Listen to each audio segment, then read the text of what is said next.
Indonesia, negara gemar Ripaloh Jinawi dengan berbagai potensi sumber daya alam. Beragam keanekaragaman hayati mampu tumbuh subur. Salah satunya tanaman tembakau yang menjadi komoditas unggulan dengan kualitas terbaik di dunia. Tembakau serintil yang tumbuh subur di Kabupaten Temanggung menjadi salah satu tembakau dengan grade paling tinggi yang nilai jualnya bisa mencapai Rp1 juta per kilogram.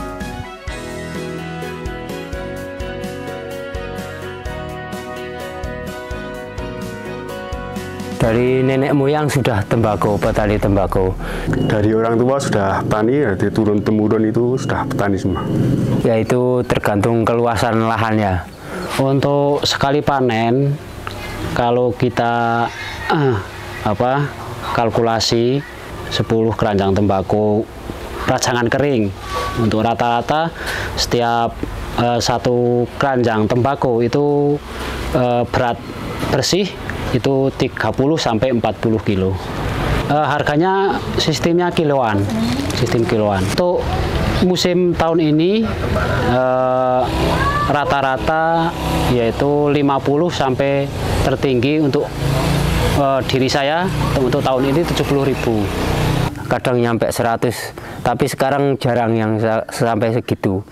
Maksimal 70-an ribu yang paling bagus sekarang. Kalau di sini itu mungkin beda dengan yang di Kuloko itu sekitar untuk saat ini kemarin itu mungkin rata-rata sekitar 35-40. Bedanya mungkin dari lahan itu mungkin mempengaruhi juga. Dan kedua yang penting kualitas tembakonya itu juga pengaruh. Pernah gagal panen atau enggak Pak kira-kira? Sering. Oh kalau sering gagal panen tuh kira-kira karena apa tuh biasanya Pak? Ya biasanya pertumbuhannya kurang maksimal, ada yang kena cacing nematoda itu yang jadinya kerdil-kerdil itu juga. Kalau itu dari cuaca ya juga bisa terlalu banyak curah hujan, kadang udah besar itu harusnya kan membutuhkan panas tapi curah hujan terlalu tinggi jadi daunnya rontok. Pernah, iya. Ini yang musim tahun ini juga ada gagal panennya, itu karena banyak air, kemudian tembakonya keserang jamur. Nah itu ada daun tembakau yang rusak, tidak layak untuk diolah selanjutnya. Apa udah pernah ada bantuan dari pemerintah? Biasanya ya kalau melewati kelompok tani ada bantuan sistem pupuk. Kelompok kami itu mendapatkan bantuan pupuk Fertila. Itu dari dana bagi hasil cukai tembakau. Nah itu alhamdulillah dengan stimulan walaupun tidak mencukupi keseluruhan, tapi itu juga membantu meringankan proses dari tanaman tembakau. Dari provinsi kemarin itu ya roda 3 itu VR sama mesin rajangan ini. Ini kan kebetulan dari anggota kami kan belum punya mesin sendiri-sendiri semua. Jadi kalau biasanya kalau yang belum punya kan misalnya manual atau nunut tangga. Mungkin dengan dibantunya alat ini kan mungkin dari anggota sendiri ada manfaatnya, itu lebih cepat, tidak mengantri terlalu banyak itu. Kalau yang sini ya kultivator, mungkin kalau sama itu alat pencacah pupuk organik itu biar mudah petani untuk mengolah pupuk kandangnya, biar nggak terlalu bertergantungan dengan pupuk kimia. Itu jadi tanahnya gesang, keras kalau terlalu banyak kimianya. Nah sebelumnya kalau memang belum ada kultivator tuh biasanya pakainya apa Pak kalau untuk? Cangkul, biasanya cangkul. Cangkul itu kalau ya seluasan ya, kemarin kita kerjakan itu ini kalau 2 tanaman sekitar 2 ribuan ya 3 hari sampai 1 minggu. Kadang kan kalau kita pakai kultivator ya menyingkat waktu lah, jadi operasional kita minim tapi kita hasil tanamannya juga bagus.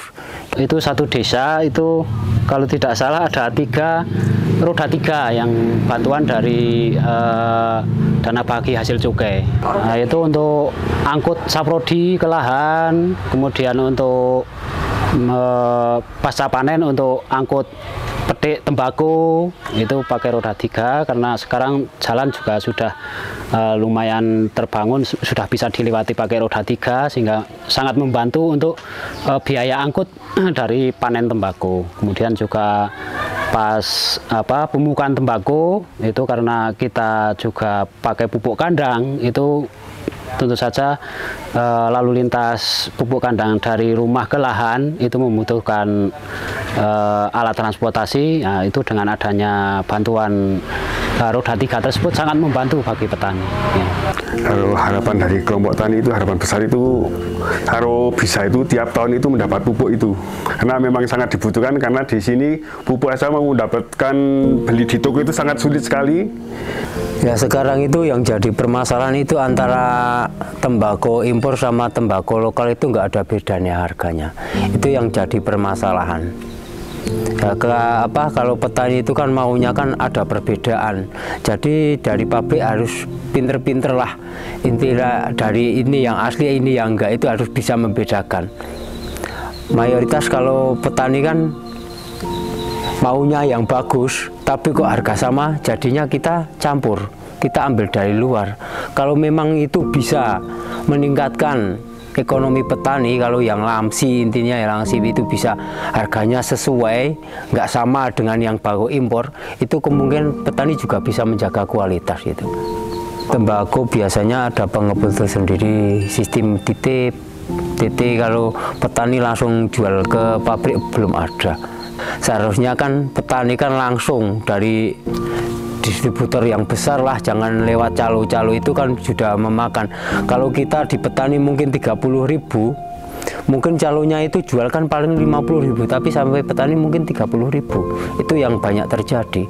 Jadi yang diuntungkan yang bawah. Nah, petani merasa dirugikan terus. Permainan lah, perdagangan itu pasti ada permainan.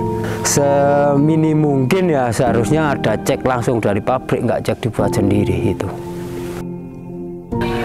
Untuk kami selaku petani sementara ini masih tetap dari PPL itu kita mintakan bimbingannya, kemudian dari dinas juga dampingannya, baik masalah benih ataupun pelatihan-pelatihan pengolahan tanah maupun pelatihan-pelatihan pembuatan pupuk, termasuk sebetulnya untuk tahun ini, tahun ke depan itu khususnya untuk tembakau kan kita sudah tidak mendapatkan pupuk subsidi. Jadi kita belinya nantinya pupuk yang non subsidi. Nah, itu mungkin akan bagi petani itu mungkin merasa kaget untuk menyesuaikan dari yang subsidi ke non subsidi. Ya, nantinya mungkin dari dinas bisa mencarikan solusi ataupun dari PPL jalan keluar bagaimana caranya agar budidaya tembakau ini bisa meminimalisir untuk biaya dari proses penanaman sampai nanti panen tembakau tersebut. Kemudian untuk alat-alat juga dari petani itu masih membutuhkan sebetulnya yang sifatnya nanti mungkin sejenis mesin rajangan ataupun alat-alat transportasi lah, semisal roda 3 tersebut. Tembakau merupakan bahan baku utama pembuatan rokok yang menjadi salah satu sumber penerimaan negara berupa cukai. Penerimaan cukai dialokasikan kembali untuk masyarakat, salah satunya untuk kesejahteraan petani tembakau dalam bentuk bantuan langsung tunai, bantuan iuran jaminan produksi, bantuan sarana prasarana pertanian, dan peningkatan keterampilan kerja. Melalui berbagai kebijakan strategis di bidang cukai, pemerintah terus berupaya untuk mewujudkan kesejahteraan masyarakat, khususnya para petani tembakau.